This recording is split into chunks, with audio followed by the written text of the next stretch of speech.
এক্ষুনি ওকে অক্ষম করে দিয়েছি। স্যার আমি দেখে নেব। স্যার অনুরোধ স্যার, অনুরোধ আমি করেছিলাম।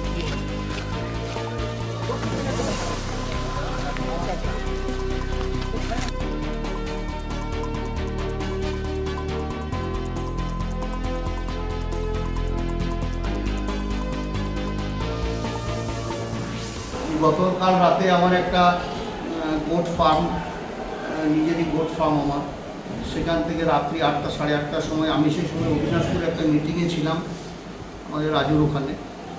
খবর পেলাম যে ফোন এলো আমার কাছে যে গোট ফার্মটা ভাঙচুর করেছে এবং 35টির মতো ছাগল নিয়ে চলে গেছে ওখানে। শুনে খুব খারাপ লাগলো। আমি রাজনৈতিক জীবনে গোট ফার্মটা আমার কাছে খুব গুরুত্বপূর্ণ বিষয়, তার কারণ আমি সবসময় সময় দিতে না পারলেও আমি প্রতিদিন ভোরবেলা উঠে সকালে একবার আমি যাই ওখানে। কারা ভাঙচুর ভাঙচুর করে যে এই যে বকুল বলে যে ছেলেটি আছে তার নেতৃত্বে কিছু লোকজন ভাঙচুরটা করেছে এবং লুট করে নিয়ে চলে গেছে। কোনোদিন পরিবেশ পরিস্থিতি এই শিউলি 2 নম্বর ব্লকের খারাপ ছিল না। আমাদের মধ্যে কোনো মতানৈক্য ছিল না, আমাদের মধ্যে কোনো বিভাজন ছিল না, আমাদের মধ্যে কোনো দ্বন্দ্ব ছিল না। লাস্ট 3 মাস থেকে এটা তৈরি হলো। তার কারণ হচ্ছে বোলপুরের সঙ্গে আমার কিছুটা মতানৈক্য হলো। সেই মতানৈক্যর কারণে বোলপুর চাইলেও আমার কাছে বিভিন্ন বিষয়ে মাথা নত করা, যেটা আমি মেনে নিতে পারিনি, বা সভাধিপতির সঙ্গে আমার একটা বিরোধ তৈরি করা, সেটা আমি মেনে নিতে পারিনি।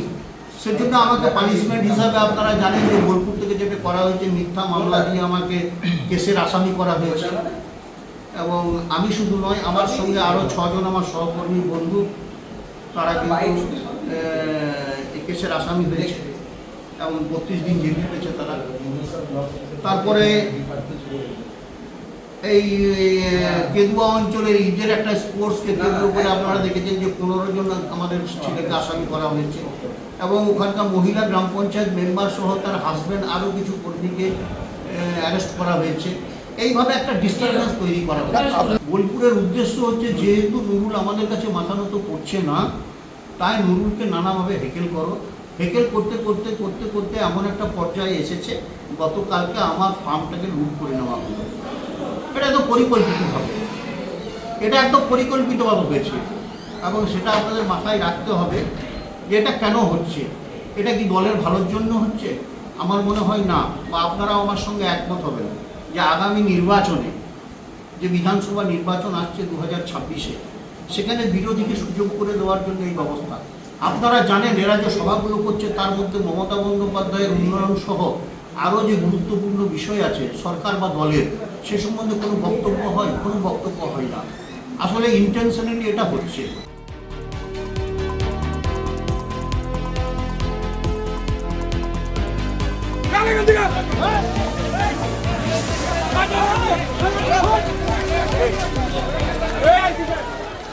আমরা যেমন প্রতিদিন পার্টি অফিস আসি, সেরকম আমরা পার্টি অফিসে এসেছি আজকে সকালে। আমরা কোনো লোকজন ডাকি নাই, কিচ্ছু নাই। হঠাৎ করে 2 নম্বরের ব্লক সভাপতি তিনি কিছু দুষ্কৃতী নিয়ে এই পার্টি অফিস অস্ত্র শস্ত্র নিয়ে পার্টি অফিসে ঢুকে, আমরা তাতেও কিছু বলিনি।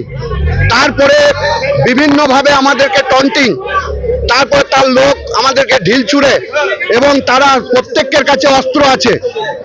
তারা, আমরা এই জিনিস ঘৃণা করেও জানতাম না যে তিনি এত নীচ নোংরা মনের মানুষ।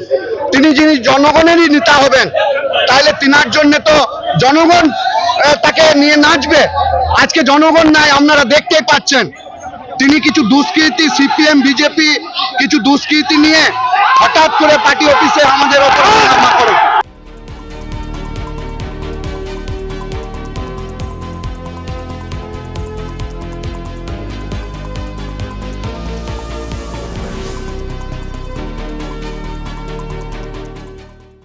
এখানে দেখছি অনেক লোকজন জমা ছিল, ঠিক আছে।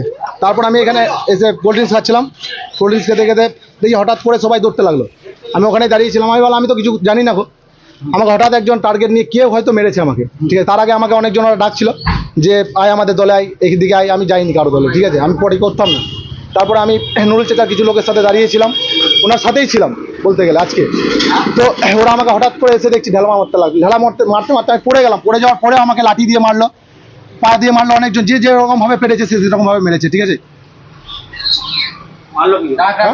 কি জন্য মারলো এটা আমি বলতে পারবো না, হয়তো ওদের দলে যায়নি, এতদিন পার্টি করিনি, সেই জন্য আমাকে মারছে।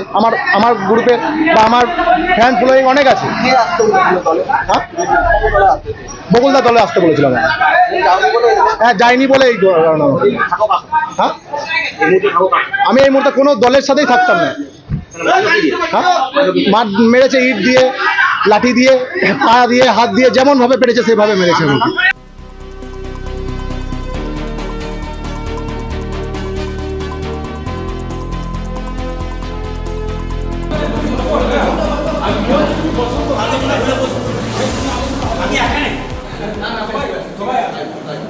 আমাদের এই যে দলের নির্দেশে যে আজর বলে একটা প্রোগ্রাম চলছে মহিলাদের নিয়ে গ্রামে গ্রামে পাড়ায় পাড়ায়, এই দুটো বিষয় নিয়ে আমাদের একটা আলোচনা চলছিল। সেই সময়ে হঠাৎ আমরা দেখতে পাচ্ছি যে ব্লক সভাপতি নুরুল ইসলাম এবং অবিনাশপুরের রাজু মুখার্জির নেতৃত্বে কিছু অসামাজিক যে কাজগুলো করা যায়, ক্রিমিনাল যাদেরকে বলে, সেই ধরনের কিছু মানুষকে হঠাৎ নিয়ে এসে আমাদের উপরে আক্রমণ করে। আমাদের যে লোকগুলো ছিল তারা আক্রমণে অনেকেই ক্ষতি হয় তাদের। তো এই হলে আজকের এই পরিস্থিতি। তো তারা কি দিয়ে আক্রমণ, মানে তাদের হাতে কি ছিল? আগ্নেয় অস্ত্র ছিল, এসে ওরা ইট পাটকেল মারতে লাগলো। কেন? রাজু এবং নুরুল ইসলামের সঙ্গে যারা ছিল সেই লোকগুলো প্রথমে এসে ওখানে প্রচুর ইট পড়ে আছে, সেই ইট পাটকেল ছুটে। এই শান্ত 2 নম্বর ব্লক, অশান্ত পরিবেশ কেন সৃষ্টি হলো? আমি তো আগেও বলেছি, আজও বলছি, এই ব্লকে যদি কিছু হয়ে থাকে সেটা ব্লক সভাপতি যিনি রয়েছেন নুরুল ইসলামের জন্যই হচ্ছে। এটা আমি আগেও বলেছি, বহুবার বলেছি আপনাদেরকে, ওর জন্যই হচ্ছে। উনি কি আজকে পার্টি অফিসে ঢোকার চেষ্টা করেছিলেন বা কোনো কিছু? ওই তো বললাম তো, রাজু মুখার্জি এবং ও কিছু লোকজন নিয়ে যারা অসামাজিক কাজকর্ম করে সেরকম ধরনের কিছু মানুষ ছিল, তাদেরকে নিয়ে এসে আমাদের যে মিটিং চলছিল হঠাৎ ইট পাটকেল নিয়ে আমাদের ওকে আক্রমণ করা।